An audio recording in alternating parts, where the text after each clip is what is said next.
right, let's get a mic check here. 1, 2, 1, 2. Wow.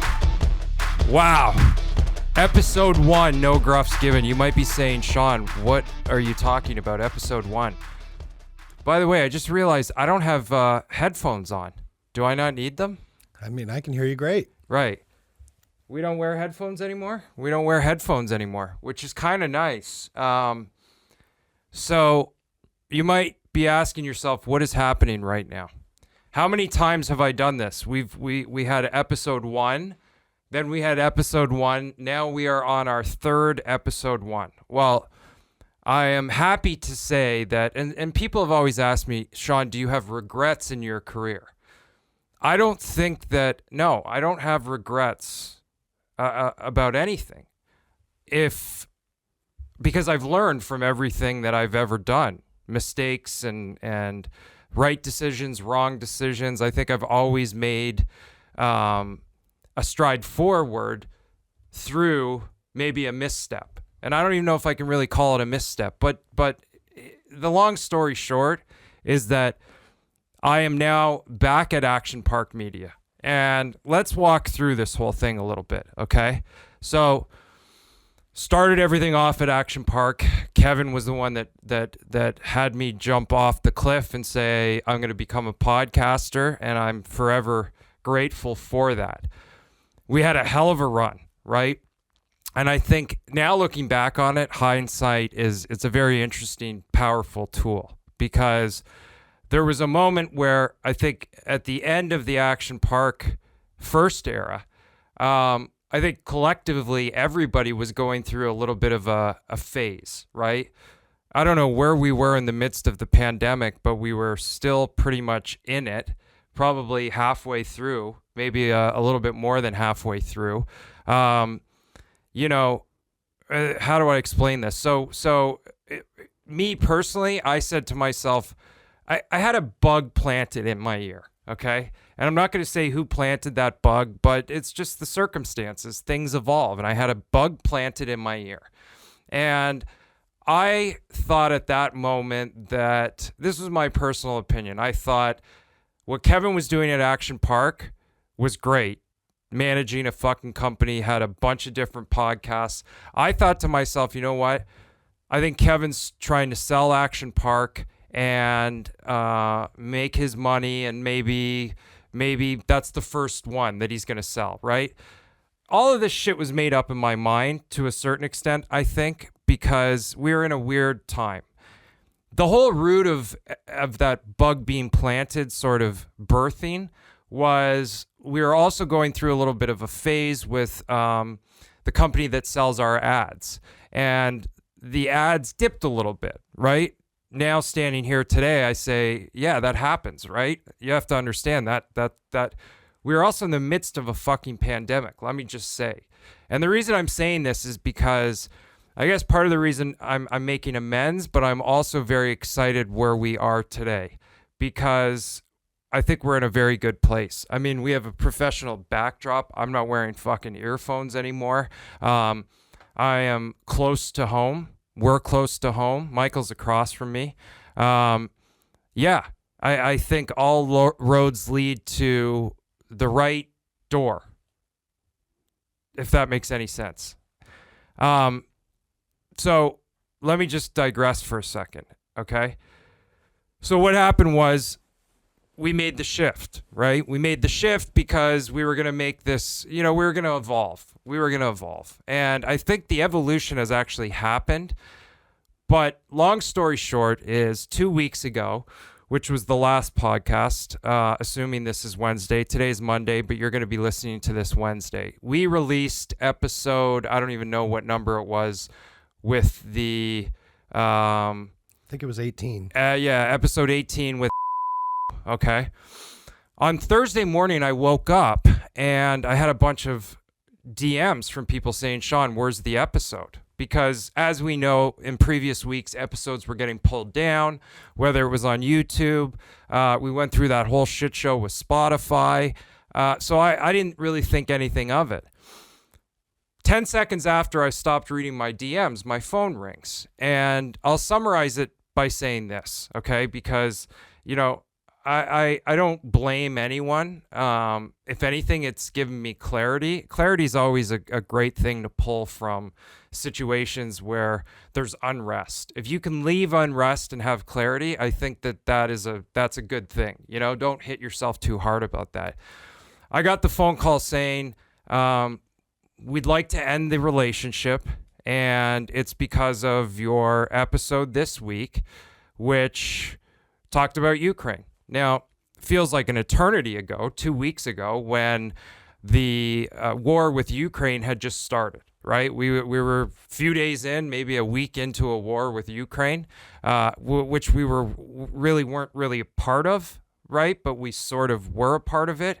Still today, it's somewhat confusing. I got the phone call saying, we would like to end the relationship. Well, I said, who is we? Right? Because I'm trying to, when you get a phone call out of the blue saying, hey, we no longer want to be your partner in the show, that's a little bit jarring. So I asked, who's we? Now, I don't want to get into the weeds, but there was a parent company that owned or a portion of, and I've been told that they didn't like what I was talking about with the episode 18 that we're referring to. I went back and listened to that episode twice, and I don't think we're going to load our past episodes on, because I don't know, there's this weird thing of like, this is the third time we're starting again, and who in their right mind wouldn't load past episodes, but for some reason we don't do it here at No Gruffs Given. So this is episode 1. I went back and listened to the episode twice. That episode, in my personal opinion, was bulletproof. Like, I wouldn't think, I didn't go to bed thinking, man, maybe I crossed the line. Maybe I'm going to get canceled, or maybe I'm going to wake up tomorrow and I'm not going to have a job, or maybe I'm going to lose something that I value in my life because of that episode. That episode was a strong episode. It was actually jarring, right? We essentially woke up with COVID being engulfed in our lives for 2 years to COVID being over. But now we were at a quasi war with Ukraine, or Russia and Ukraine, or we were helping Ukraine. Who knows? I don't really even know. So I listened to the episode and I go, this is exactly what I would expect from me in that situation. There was nothing that I said that was over the line. I asked Michael to listen to it. I asked a bunch of people to listen to it. I asked Kevin and Kevin here at Action Park to listen to it. Everybody listened to it. Nobody could tell me that there was a situation where, like, fuck, you went over the line. I mean, I'm sure there were a lot of episodes in the past where we could have flagged stuff that was much more blatant than anything in episode 18. So all in all, I was told that I have an influential voice, and the way that I structure my shows, if not, I don't criminalize myself, but I have a way of influencing while also being able to kind of skirt rules and regulations, if that makes any sense. To me, that means that I'm doing my job, right? I'm not criminalizing myself, okay? But I have the ability to ask the questions, which in most situations people get canceled from. So over the God knows how many 100 or so episodes that we've been doing together, and I say you, the audience, we've evolved and we've understood how do we navigate through the waters of where we're living today, which is in a fucking wild world. So the grass isn't always greener, all right? Now, I immediately picked up the phone and I called Kevin and I said, you know what? I think I fucked up, all right? I think I fucked up. Let me come by and let's sit down. Now, during that process, Kevin and the team at Action Park had moved into new offices. Now, when I say this office is extravagant, and this is a real fucking, they got a machine built over here. So in my personal opinion, and I'm talking about this from my standpoint, I think Kevin was at a certain point. I was at a certain point. Things have shifted for everybody. I walk into Action Park now today, and it looks like they're ready to take over the world. Okay? They got fucking studio spaces. We got lounges. We got a full operation here. There's people. I certainly don't think Kevin has any intention to sell the business, if not grow the business. And I want to tell you one other thing. Now, I don't know if a lot of people know this, and I'm probably not even, well, I don't even care, but you might have seen in the news this TV show with the old Entourage guys. So when I came in to sit down with Kevin, I was like, wow, this is fucking, what a space, right? Soundproofing on the ceilings, on the walls. We got fucking square footage out the Yahoo. What's going on? So he said, well, we just shot this pilot. So I'm going to tell you very quickly what the pilot is. Essentially, Doug Allen, who produced Entourage that Kevin was on, they now host a podcast together, the Victory Podcast, which is really kind of taken on its own life of its own, It's a right? great show. Great show. They do a great job with it, and they're serious about it. Well, Doug decided that there was a TV show in that podcast, and they got the money.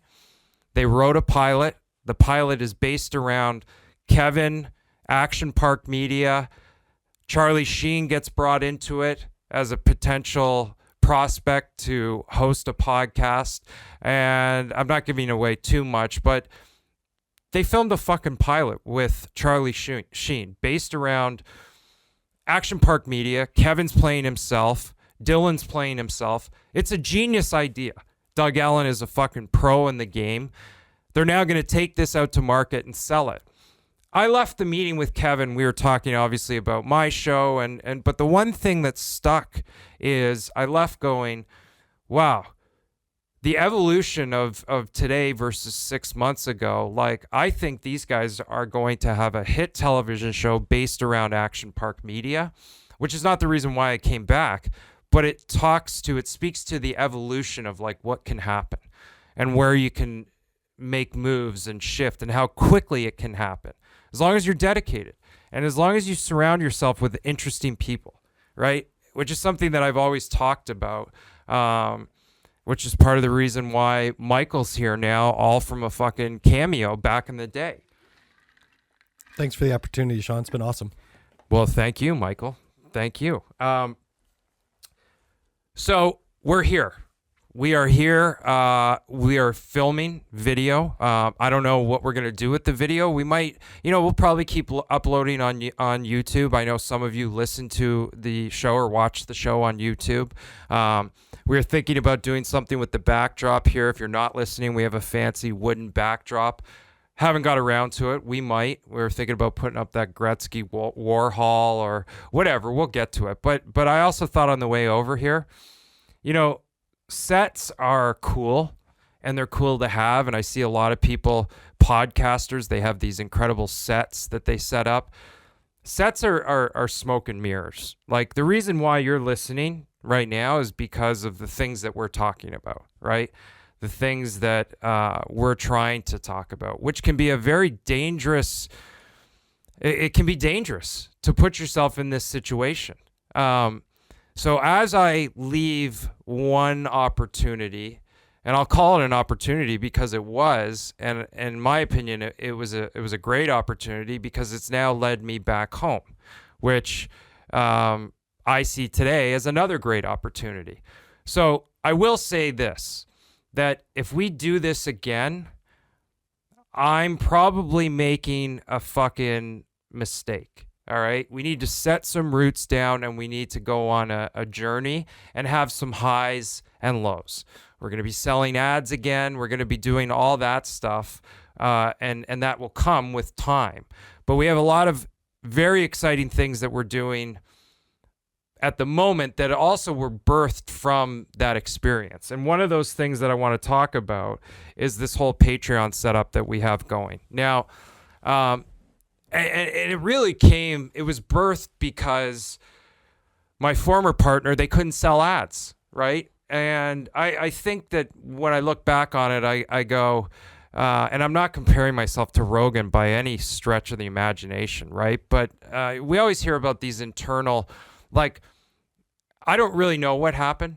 I don't personally believe that the parent company was monitoring our podcasts and deemed the episode 18 too much.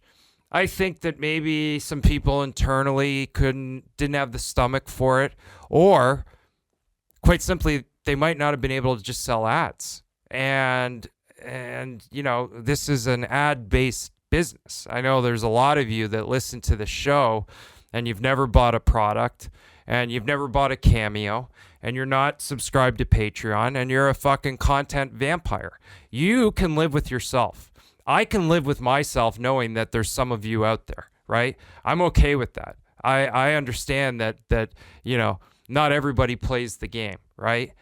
We're in a world now where you can take content in for free, but you have to understand the people making it, they have to pay their bills. So I think that one of the greatest things that has come out of this whole stepping stone is Patreon. And I'll explain it to you in this manner, all right? We talked about doing Twitch, and we were gonna do Twitch because there was brand deals associated to Twitch and all these fucking fancy words, right? Well, then we just said fuck it, and we started the Patreon. Myself and Michael, we started it, and we said let's do it. I think, and I was thinking about it this morning, it's kind of revolutionary what we're doing, and I'm not saying this to brag, to be braggadocious or anything of the sort, but I've been doing this thing on Instagram for a long time where I show clips of the games. And obviously during the playoffs, I get heavily invested in it. You were along for the journey of Nash being born or Hillary being pregnant during one playoffs, and then Nash being born the next playoffs. And now we're approaching the third playoffs, and Nash is going to be able to probably be beside me talking. So I did this thing on Instagram, which I think was also quite unique, right? I don't think anyone has really done it. I mean, there's people that do voiceover stuff, but whatever, you get it. What we've done now at Patreon is we've taken the next step. Essentially, Patreon gives you the ability, one, not to be censored. So we could do this on YouTube, but we would probably be censored. The reason that we do it on Patreon is because we get subscriptions, we get subs. So you, the listener, says, you know what? It's worth it to me to pay $8 a month to $6 a month. It's even better. $6 a month to have Sean, to be able to listen to Sean do his games breakdowns live, long form. Normally in Instagram, it's sometimes in a game, like on the busiest game last year during the playoffs, maybe I did 20 clips. Well, now with Patreon, and this is what people are doing. People are watching the game. So you watch the game on your television through whatever ESPN, NHL Network, TNT, and you have your computer and you have the ability to watch me or just listen because you can watch the game. You can kind of do both at the same time, right? Because I have a stick in my hands. We now as a species have the ability to do 2 or 3 things at once, and it all works. Sometimes it works better. In this case, I think it works better. You have the ability to hear me calling the game, breaking down the game, but you're also watching the game live on your television. I think that it is revolutionary. I think that what we're doing and what's amazing about it is that every time we stream a game, we get more subscriptions. So every single time we do a game, our subscriptions have gone up. People have come and there's more people subscribing. I don't think anyone in sports is doing what we're doing.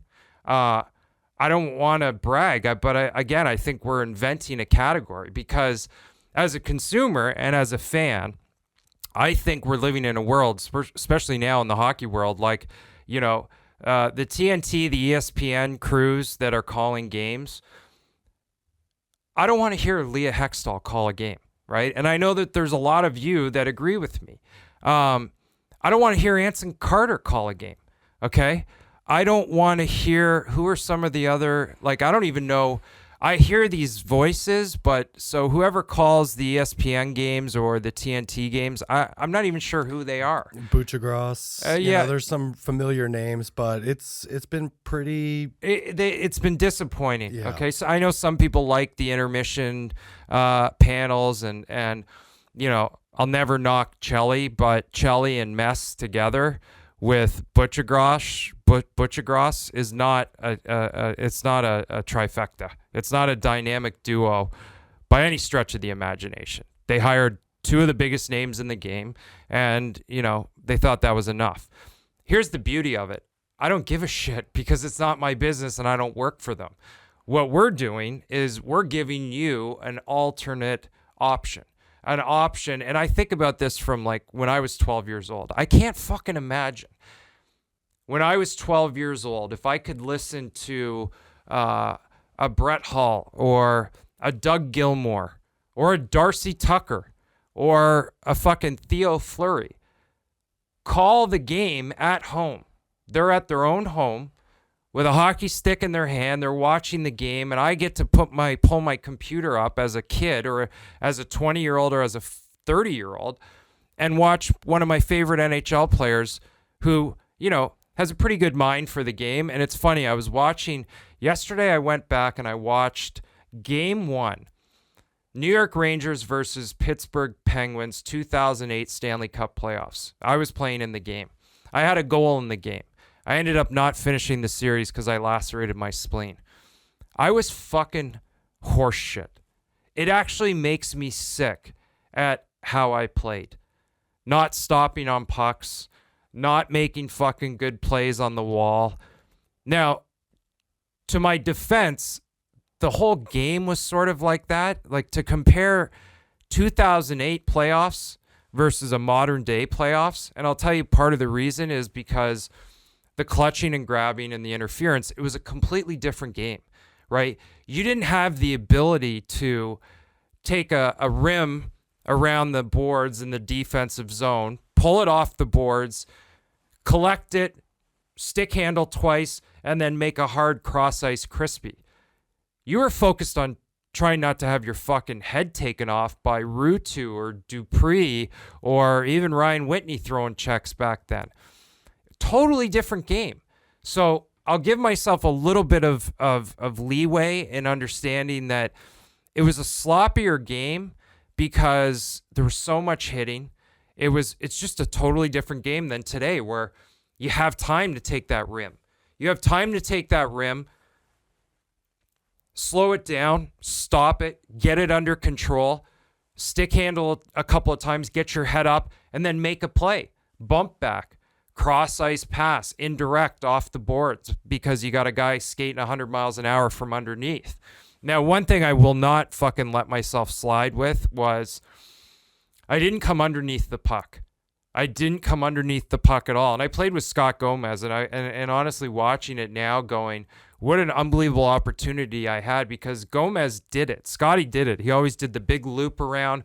He would come from underneath, get the puck from the defenseman behind the net. You remember like vintage Gomez kind of dangling his way through the opposition.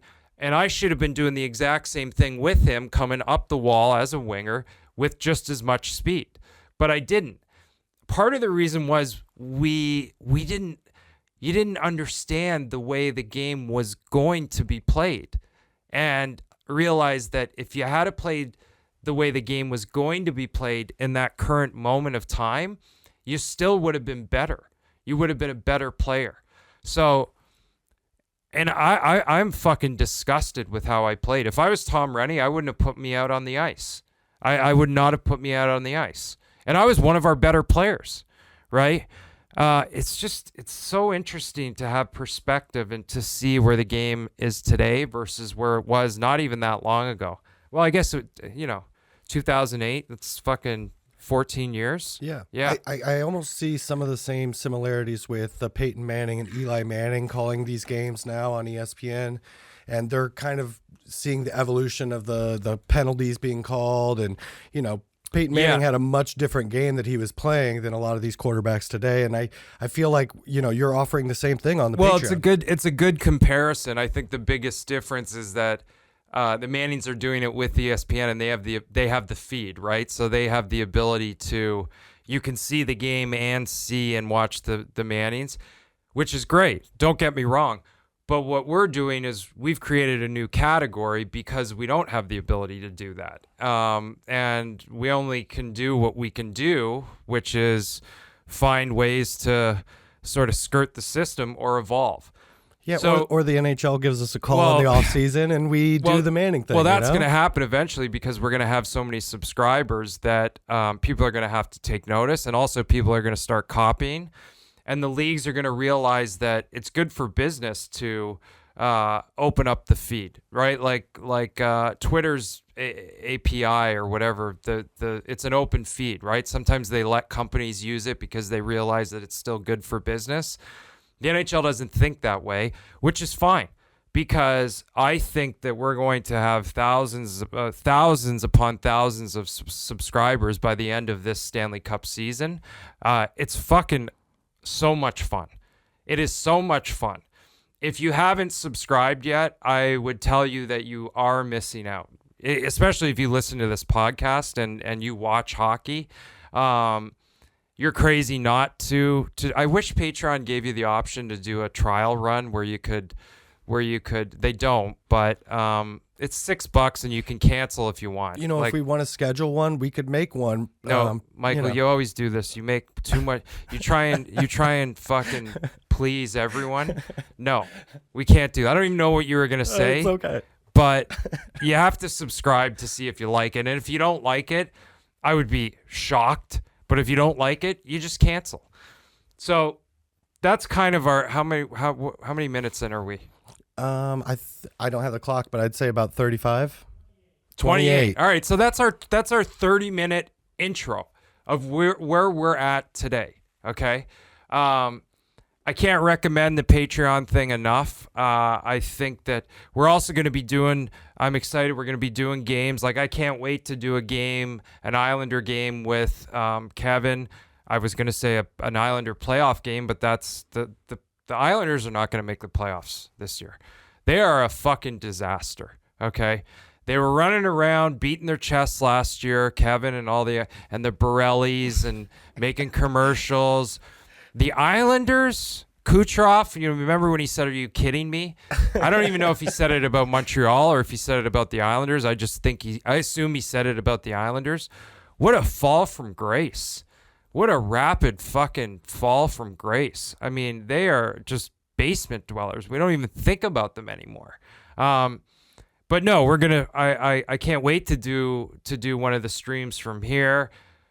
Start incorporating people, friends, guests. It's gonna take a life of its own, and we are creating a new category. And again, I'll say it: if you haven't subscribed, you're missing out. And I hope you just give it a try, because I'm almost positive. And also, what's interesting, and Michael, we talked about this, and you're big on this. There's this whole community that we're seeing evolving on Patreon, because we're messaging, you're messaging us, you're asking questions, I'm answering questions. You guys are all debating amongst each other online too during it. I had never been on one of these things before. I haven't been on Twitch. I didn't really realize there were these whole ecosystems happening. We're creating one. And what's the Patreon page called? Is it No Gruffs Given? It is. Okay. But they can search just by your name as well. Right. So that's kind of where we're at with that. Grass isn't always greener on the other side. I am very happy to be back. I am very happy that Kevin welcomed us back. Scotty's in the booth. Kevin, and Kevin. Sophie's here. These guys have a bunch of great podcasts. They have these two really fucking weird kids called the Wet Gene podcast, where they talk about like really nothing, but people like it. And these guys are actually very interesting, even though they don't talk about anything. They're sort of a snapshot into what the modern day 30-year-old is in North America. Like, just kind of fucking a little bit of train wrecks, but also sort of savvy and navigating through the world today. It's interesting. Obviously, Victory podcast. Matthew Stafford's wife hosts a podcast. I'm not sure what it's called. What's it called? The Morning After. Is that like a play on like the morning after pill? Ah, after the game on Sunday. She's the wife of Super Bowl winning quarterback Drew Stafford? Matthew Stafford. Matthew Stafford. Drew Stafford played for the Buffalo Sabres, I believe. So yeah, episode 1. No gruffs given. I forgot to hydrate. You know, the last 2 episodes, I said I'm going to hydrate before like a sponge. Anyways, I haven't done that. Okay. I'd like to read an article that I think is extremely important. The great Miranda Devine at the New York Post, I think she's one of the best political writers in the country right now. She wrote an article today, and I want to read it. I want to read it because it's important. It is hardly vindication of the Post's flawless reporting on the Hunter Biden laptop that 17 months late, the New York Times has admitted the laptop is real. It is an indictment of the Times and a betrayal of their readers who were kept in the dark about the true nature of Joe Biden before the 2020 election. But now that we are all on the same page, there are some serious questions the administration needs to answer, which go to America's national security at a time of international peril. Question 1.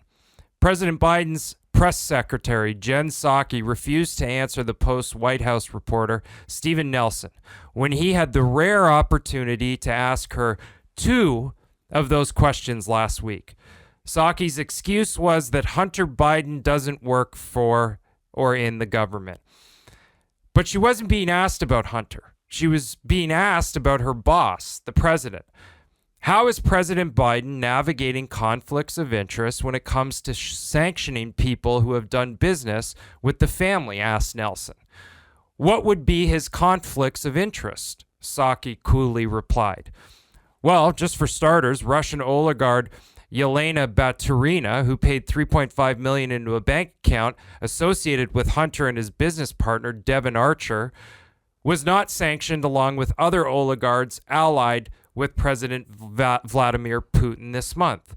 Why not? Was it an oversight? A favor? It's a serious question that deserves a serious answer.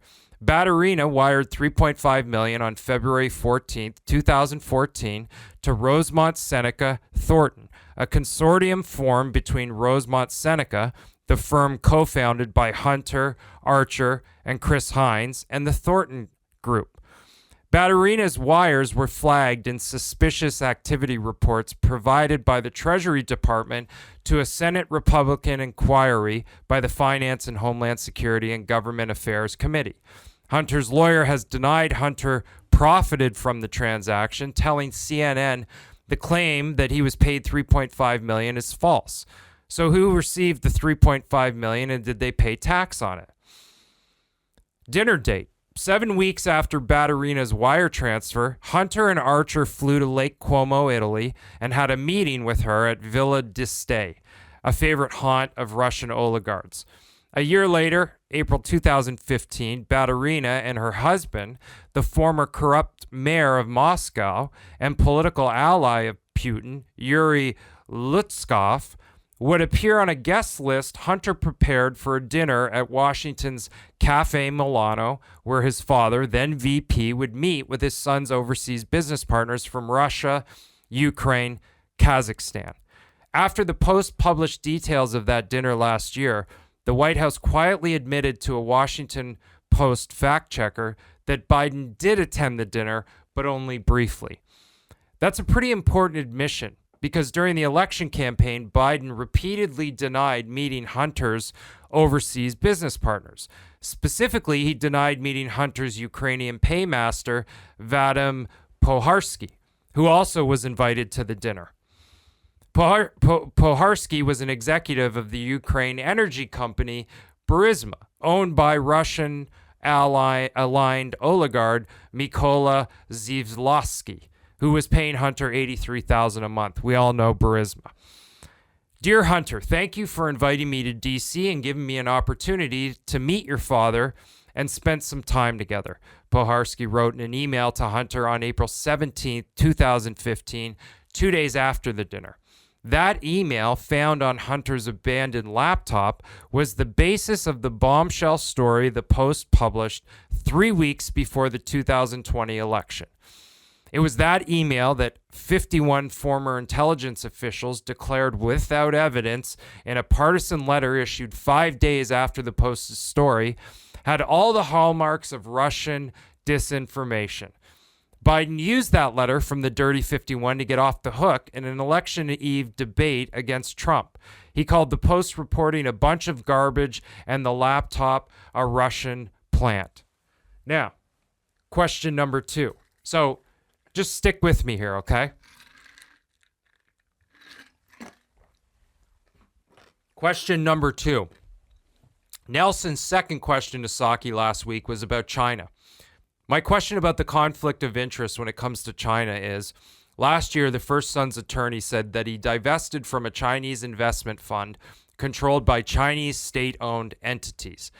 Did he actually divest, and can you, Psaki, cut him off? He's a private citizen. He doesn't work for the government. I point you to his representatives. I think we're done here, she said. Well, not so fast, lady. If the president's son is in business with the government of communist China, that is not a private matter, but a matter of urgent public interest. She told us last year that Hunter was in the process of divesting his 10% share of the Chinese investment firm BHR Partners, which is co-owned by the Bank of China and has $2.4 billion funds under management. Last November, Hunter's lawyer told The Times he no longer owns a share of BHR. But according to online records of the Chinese Business Registry, as of Wednesday, Hunter's company, Skeniatelis LLC, continues to hold a 10% stake in BHR. Hunter is still named on corporate records as sole governor, although the company is listed as revoked on the website of Washington, D.C. Department of Consumer and Regulatory Affairs because they didn't pay a $300 reinstatement fee. Clearly, if Hunter retains his shareholdings, that should be disclosed. Basic journalism. The same media organs that ignored and introduced the Post laptop reporting still show no curiosity about the tens of millions of dollars that the Biden family has collected from oligarchs in Russia, Ukraine, and China. The Times didn't need to rely on the laptop to do basic journalism of this scheme. They could have asked Tony Bobulinski, Hunter's former business partner, who made himself available to the media before the 2020 election. He gave the FBI emails, documents, and WhatsApp messages that corroborate and augment material on the laptop. In addition, the Grassley-Johnson inquiry provided an official money trail from overseas interests to bank accounts associated with the Bidens and their partners.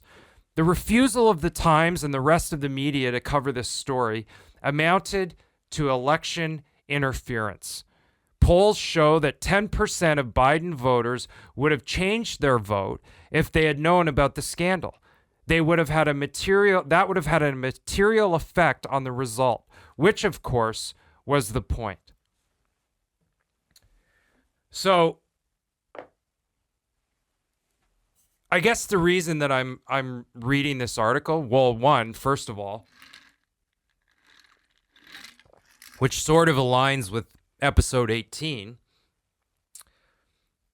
I'm no expert in what's going on in Ukraine right now, right?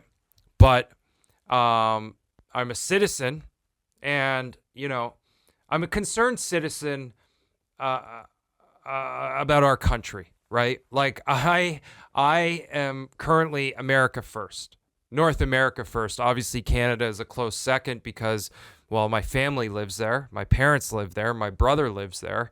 And I consider us sort of in the same pile right now.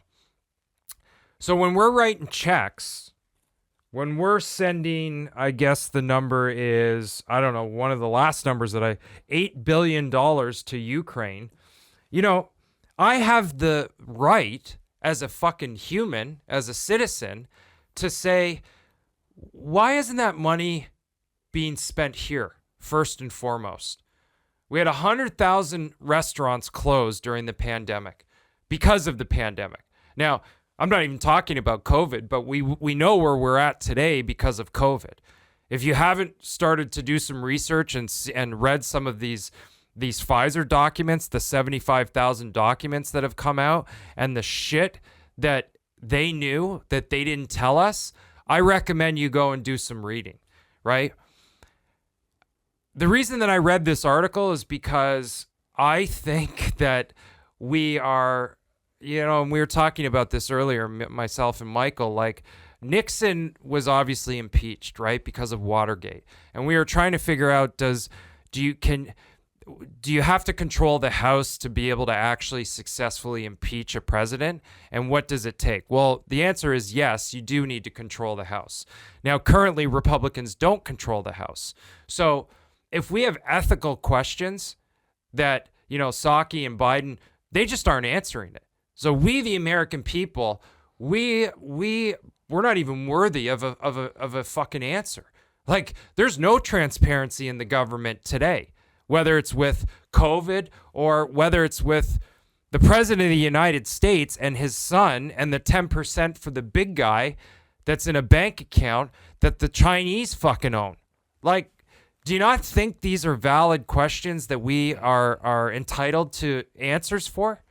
That's so I guess the reason why I'm saying this is like, and it lines up with episode 18, which is the reason why we're now back home at Action Park. I don't fucking believe anything that the media is spinning. I don't believe anything that we're being told.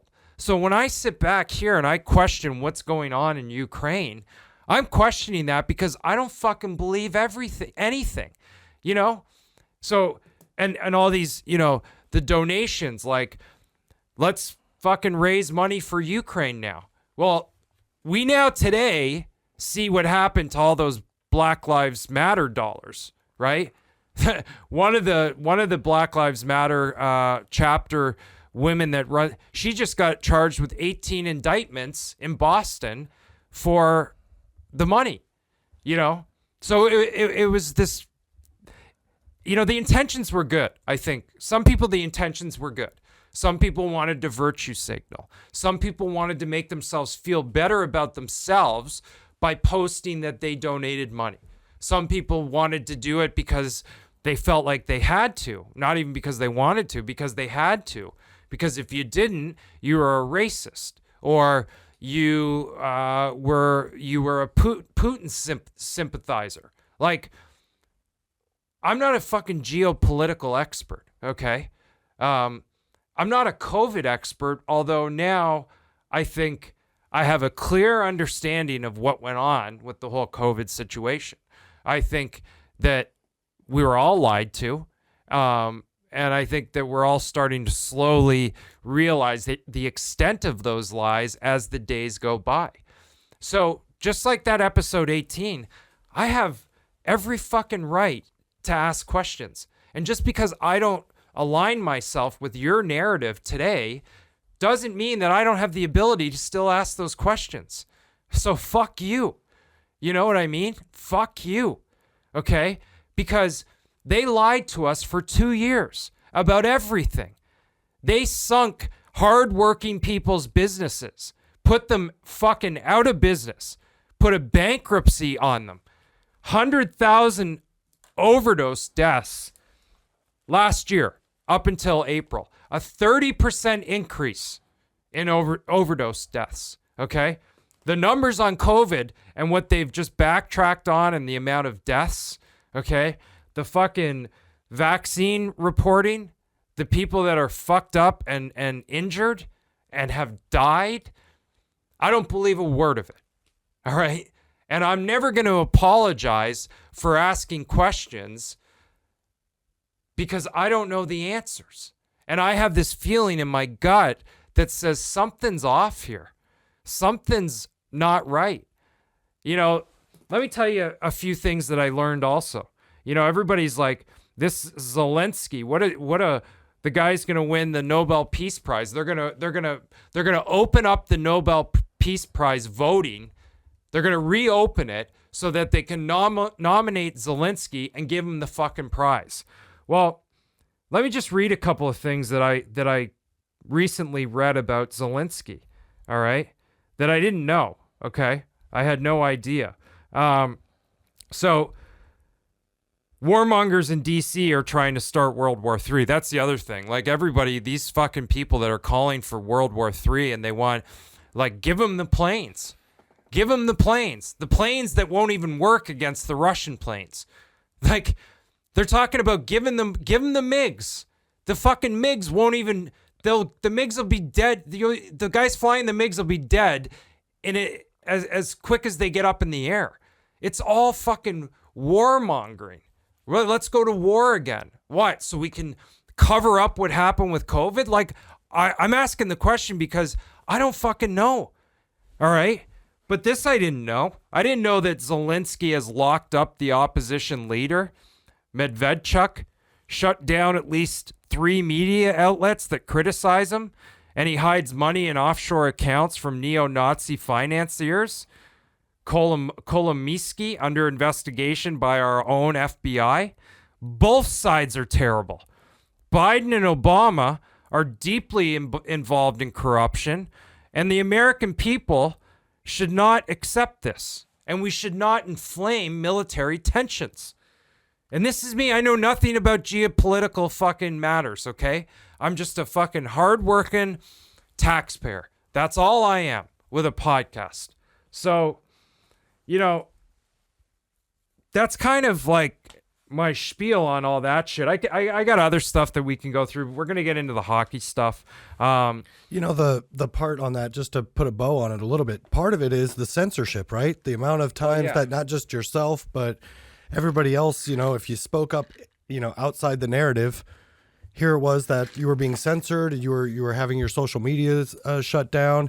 And I think that kind of behavior, there's going to be some nefarious things about that is going to be investigated, and people are going to be found accountable. And it's probably going to happen after the midterms. Well, yeah, but also, you know, the only reason that we have any light right now, it's so funny, is actually because of podcasts. You know, if we didn't have Rogan, thank God, right? If we didn't have, you know, a bunch of people that I listen to, we would be screwed. And I don't buy into this, you know, I don't know, this new world order and the Great Reset. Like, it all sounds like it's kind of fucking true that somebody's trying to do some things to us. You know, the other thing about this whole Russia situation, something's weird. I don't see any of the bombs actually drop. I don't see, you know, like I don't see. It doesn't. I don't see anything, and it's very weird to me that we're in a world where everyone has a phone and you see everything. It's just, you know, I don't know. I don't know, and quite frankly, honestly, I'm more concerned with this whole fucking Biden, you know, the old man and Hunter and this whole situation, what's going on in our government. And Nancy Pelosi, I mean, I could play a supercut of her interviews in the last 2 weeks. You can't understand anything that comes out of her mouth. She can't fucking string a sentence together. And she's buying and selling stocks. Her husband's getting rich. Everybody's getting rich. All right. But us, the regular people, the hardworking people, we're getting screwed with gas prices. Oh, I want to tell you. I want to tell you one other thing, okay?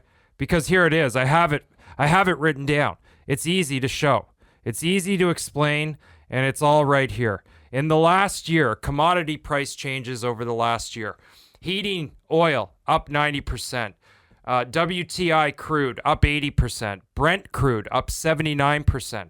Coffee's up 73%, gas is up 70%, aluminum 70%, natural gas 69%, wheat 59%, corn up 35%, cotton up 34%, lumber up 34%, soybeans up 18%, sugar up 15%, copper up 13%, gold up 12%, CPI up 7.5. Silver has actually gone down in price.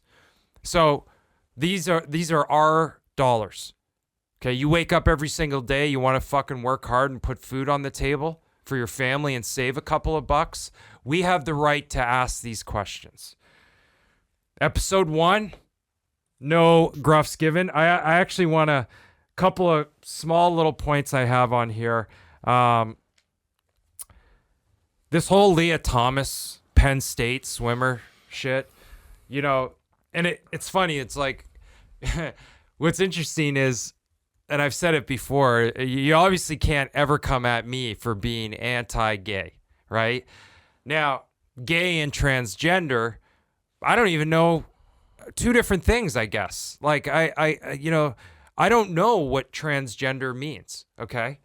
I know the Don't Say Gay bill that's going on in Florida right now, which the reality is it's Governor DeSantis just doesn't want our kindergartners or first graders taught about or influenced sexual gender. Like, the whole fucking thing is out of control. All right. This Leah Thomas, the swimmer, there's a powerful picture online that I want you to look up. Look at the medal ceremony. Look at Leah Thomas standing on the podium, and look at the 3 girls standing on the third place podium. Why was there 3 of them? Do they get fourth place? They went all the way down to like 7th or 8th. It was the nationals. Oh, but that's funny because the They moved second, away. third, and fourth place girls stood on the third place podium because essentially they would have been first, second, and third. Yep. I mean, just use your eyes. Just look at the picture. I mean, that is. If you're talking about competition and fairness in competition, I mean, it's just ridiculous. It's wild. Canada has set up a vaccine injury support program. They have $75 million ready to start paying out. I have a feeling they're going to need a lot more. Harry's Razors, they canceled. They won't buy ads with the Daily Wire anymore. Kyrie Irving can go and he can buy a ticket to go watch the Brooklyn Nets play. He can sit in the stands. He has to buy his own ticket, but he can't play at home in Brooklyn. Okay. Episode 1, no gruffs given. What's going on with so let's get into these trade deadline trades. Just wrapped up. The last move was Max Domi heading to the Carolina Hurricanes. This is the last. I think this is I want to call it a huge opportunity for Max, but he's going to start running out of opportunities. Totally. I mean, he makes $5 million a year. It's free agent at the end of the year, so it's like put up or shut up. This is a huge opportunity Big for time. Max, and Great I want team. him to play well. Me too. Great Like, team. I want Max Domi to go in there and like make some noise, dominate some games, Totally. win some games, and put up some points, and maybe go on a run. What else? Well, I think one of the bigger ones that we saw was the Flower going to Minnesota. Yeah, I mean, I don't really understand that trade. I guess Minnesota, they got a good team. They're making a bit of a run. They've been losing games as of late. Yeah, they had to get rid of their up-and-coming goaltender with Capo Kakkonen. He went to San Jose because they had to make room for Flower. So they traded this kid. You say up-and-coming goaltender. Like, this was a goalie that they had high hopes for the future for? Yeah, I think he's a stud. I mean, Cam Talbot's sort of a journeyman at this point. Well, Cam Talbot's on his last leg. So they traded their future for a guy that, how many years are you going to get with Flower? You got to re-sign him. They think that... that they're going to make a real run at it, obviously, to make that move. I think so. But here's the problem is like, when was the last time we saw Fleury play like Fleury? I mean, he had the Vegas year. There were some stretches, and obviously the Lehner situation was all crazy. Yeah. And by the way, McCrimmon, the GM in Vegas now, the fact that he traded Fleury and kept Lehner, it's just a disaster. I mean, it should have never have happened. They actually should have just kept both of them. And Was it a money thing that they couldn't keep the two of them? I guess probably. Definitely part of it, but I think that also the new coach at the time wanted to go with Leonard, and Flowers not a backup. So I think the new coach at the time, which was DeBoer. DeBoer, when he first came in, he sort of went with Leonard. Yeah. Rangers made a couple of trades that I think are very good trades. Totally. Andrew Kopp, stud center. He's got some size on him too. Tyler Mott. And then veteran defenseman Justin Braun. I'm not sure why a team like Tampa didn't try and get one of those two players. I mean, if those players were available, or it was a situation where Drury and his team identified players that they wanted, and they kept it on the DL and they went direct and they got deals done. I don't know.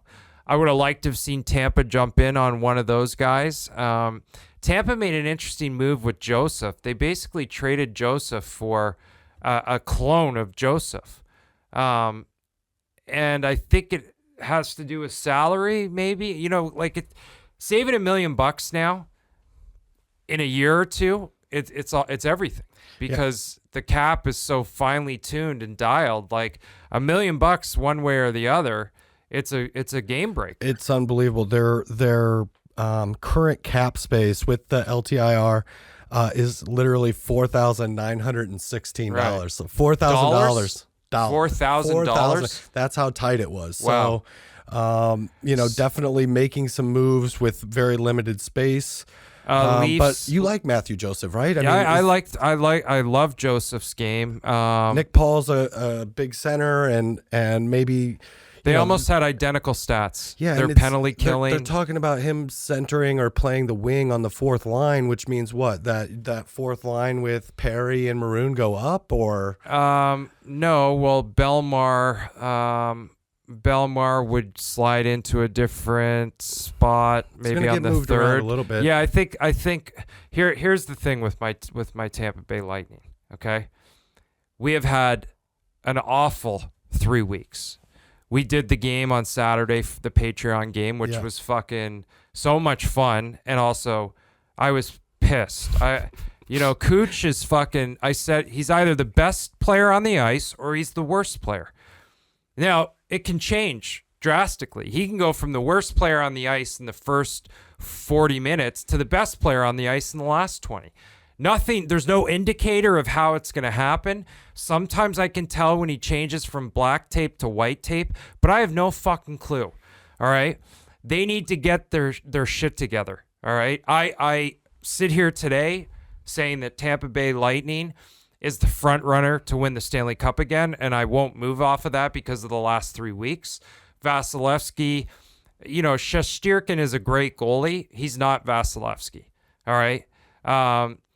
I guess he outdueled him the other night, but I think I just think that there was chances that were capitalized, and he's not Vasilevsky. Vasilevsky's the best goalie in the league. He's proven it. And they still have the best team in the league as far as I'm concerned.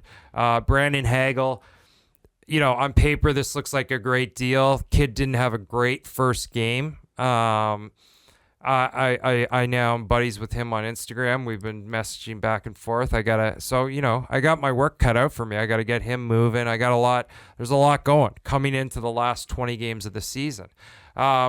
What were some of the other deals? Cogliano comes over. So the Leafs are. I like Lehkonen too. The kid, the winger from Montreal, has got a lot of speed. So yeah, the Leafs don't have a goalie though. I mean, we can talk about the Avalanche. Well, no, I'm talking about. I'm talking about.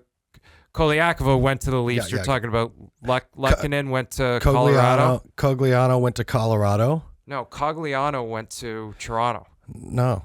Who went to Toronto? Oh, fuck. What's his Giordano. name? Giordano. All right, sorry. I'm talking about Giordano. A lot of moves happened this week. Whatever, Cogliano, yeah. Giordano to Toronto.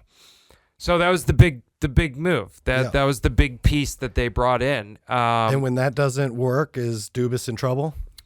Well, hold on a second. Okay. Let me just talk. Why is it not going to work, in my opinion, is they don't have a goalie. Looking at Anderson in Carolina, I mean, fundamentally, you look at Anderson and Campbell, and in my opinion, if you had a goaltending expert, I would think the goaltending expert would say, you know what, I think Anderson has the raw makeup to become a better goalie. Now, did you say that he retired and they pulled him out of retirement and he's had like a That resurgence? was Craig Anderson that I was talking about from Buffalo. Oh, who's the goalie for Carolina? Frederick Anderson. Oh, okay. He never played for the Leafs? He did. He did. Yeah. He left the Leafs, went to Carolina, signed a big deal, and he's standing on his head. So how did they ever? Like, I guess that's the question: is how did they ever let that guy go? Yeah, and then Peter Mrazek comes the other way from Carolina. They waive him this week. He's gone. Yeah, so they got a rookie and a backup with Jack Campbell, and I think you're right. Long story short, they don't have the goaltending. Yep. They don't have the goaltending to go 4 rounds. They don't have the goaltending for 16 wins. The Stanley Cup is going to come down to goaltending. It always does every single year, whether it was Mike Vernon in Detroit or Dominic Hasek in Buffalo when they went to the finals, or who was was it Marty Turco with Dallas that year that they won? Yep. They won the cup. Like, your goaltender is going to win you a Stanley Cup. So, could the Leafs have gotten Fleury? I don't know. Would Fleury have been the answer? I don't think so. Your goaltenders have to be bred from within the organization. You have to draft them and you have to develop them. You can't do a deadline deal for a goaltender. If you're in that situation, you're screwed. You're screwed. I guess the point is that we're going to have an exciting little run here. Were there any other interesting trades, like bigger trades? Everyone's talking about how active, like it was what a wild trade deadline. There weren't really that many big deals. Yeah, I don't know. I would say that Nick Leddy went to St. Louis. Yeah, whatever. So, I mean that was a good trade. When I watched the Kings, there was nothing happen. So when I'm looking at these other teams, I'm a little jealous when I watch, some of these, stud players come in. Nick Leddy can play some defense. He's going to go first pairing right away. We have a lot of defensive holes. Nick Leddy, I wouldn't put Nick Leddy in a stud. He's a first pair defenseman, so maybe not an all-star, but I wasn't that impressed with the deals. There were it was a very interesting depth deadline. I think there was a lot of depth players that were added. I just hope this Brandon Hagel, I hope he's a game breaker. Like, I want game breakers. I want guys to come in like Max Domi. What an unbelievable opportunity to be a game breaker. So we'll see. The beautiful thing is we'll see. When's our next Patreon game? So we were talking about doing the Lightning Bruins game on Thursday. So tomorrow for the listeners. Tomorrow, yeah. But that's like those games. So we're always going to have one main game of the week. And then I'll probably do games. We'll do games. We might not do the full game. You're going to get over-delivered. Let me tell you that.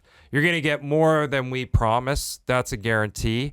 But we had said our main game, the weekend game, was going to be... I'm pulling it up right now. Was going to be somebody. And usually we'll do those, I guess, we don't really know, but chances are those will be on the weekend. And I think we were talking about Carolina versus St. Louis. At 5 o'clock? At 5 o'clock. I think you're wrong. did you not schedule it? Battle of Alberta. Edmonton and Calgary. Yeah, 7 p.m. Pacific. The point is, there's going to be a great game, and we're doing games, a couple games a week. Go subscribe.